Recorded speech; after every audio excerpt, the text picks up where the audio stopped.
Three front war పరిస్థితుల్ని ఎదుర్కొంటోందా? పశ్చిమ బెంగాల్ నుంచి ఉత్తరప్రదేశ్లోని సంబాల్ వరకు సరిహద్దుల్లో సైన్యం కదలికలు పెరిగాయి. ముఖ్యంగా బంగ్లాదేశ్ సరిహద్దుల్లోని 7 సిస్టర్ స్టేట్స్ అస్సాం నుంచి త్రిపుర దాకా ఇండియన్ ఆర్మీని హై అలర్ట్లో ఉంచారు. యుద్ధ విమానాలు సిద్ధంగా ఉన్నాయి. అయితే ఈ భద్రతాపరమైన చర్యల వెనుక ఒక దిగ్భ్రాంతికరమైన ఇన్వెస్టిగేషన్ సాగుతోంది. ఉత్తరప్రదేశ్ రాజకీయాల్లో పెను సంచలనం రేపిన ఒక మరణం ఇప్పుడు ఎన్నో అనుమానాలకు తావిస్తోంది.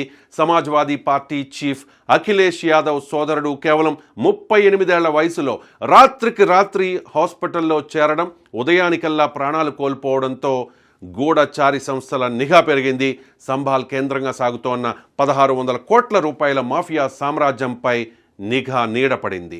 వ్యాపార లావాదేవీల పేరుతో సాగుతోన్న ఈ నెట్వర్క్లో ఐఎస్ఐ ఫండింగ్ ఉందన్న ఆరోపణలు విస్తుగొలుపుతూ ఉన్నాయి. వెస్ట్ బెంగాల్ నుంచి ఉత్తరప్రదేశ్ వరకు విస్తరించిన ఈ ముఠా డ్రగ్స్, హవాలా, హ్యూమన్ ట్రాఫికింగ్ వంటి అరాచకాలకు అడ్డగా మారింది.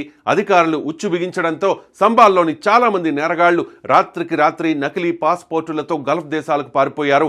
ఎంతటి భారీ నెట్వర్క్ దేశ భద్రతకు ఎంతటి ముప్పుగా మారిందో అర్థం చేసుకోవచ్చు. ఇక సరిహద్దు దాటితే బంగ్లాదేశ్లో పరిస్థితి మరీ ఘోరంగా ఉంది. మౌలానా ఇనాయతుల్లా అబాసీ వంటి వ్యక్తులు బహిరంగంగా భారత్పై యుద్ధం ప్రకటిస్తూ ఉన్నారు. పశ్చిమ బెంగాల్లో ముస్లింలకు ఏమైనా జరిగితే బంగ్లాదేశ్లో ఉన్న 1,30,00,000 మంది హిందువుల ప్రాణాలు తీస్తామంటూ భయంకరమైన హెచ్చరికలు జారీ చేస్తూ ఉన్నారు. అంతటితో ఆగకుండా పశ్చిమ బెంగాల్ను బంగ్లాదేశ్లో కలిపేసుకుంటామని, ఢిల్లీ ఎర్రకోటపై బంగ్లా జెండా ఎగరేస్తామని ప్రగల్భాలు పలుకుతూ ఉన్నారు. 1979లో ఏ దేశాన్నైతే భారత్ విడిపించిందో అదే దేశం నేడు భారత్ అస్తిత్వాన్ని సవాల్ చేస్తోంది.